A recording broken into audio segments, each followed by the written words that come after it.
Hi guys, ஒரு முக்கியமான தகவல் பார்க்கலாம். இயற்கை தேசிய சின்னங்களும் அவை அரசால் ஏற்றுக்கொள்ளப்பட்ட ஆண்டுகளும் அதை பத்தி தான் பார்க்க போறோம்.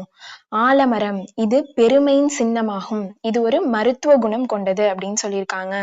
இது எந்த வருஷம் அரசால் ஏற்றுக்கொள்ளப்பட்டதுன்னா 1950. தாமரை இதுவும் அதே 1950 தான் அரசால் ஏற்றுக்கொள்ளப்பட்டிருக்கு. சேற்று நீரில் வளரும் அழகான மலர் ஆகும். அடுத்து மயில். மயில் எப்ப ஏற்றுக்கொள்ளப்பட்டுச்சுன்னா 1963. இந்தியாவை தாயகமாக கொண்டது தோகையை கொண்ட பறவை மயில். மயிலோட தாயகம் எதுனா இந்தியா தான். புலி 1973. பூனை இனத்தின் மிக பெரியது. உலகின் மொத்த புலிகளின் எண்ணிக்கையில் இந்தியாவில் 70% கொண்டுள்ளது. உலகில் உள்ள மொத்த புலிகளோட எண்ணிக்கையில இந்தியாவில தான் அதிகமா இருக்கு அப்படின்னு சொல்லியிருக்காங்க. கிட்டத்தட்ட 70% இந்தியாவிலே இருக்கு.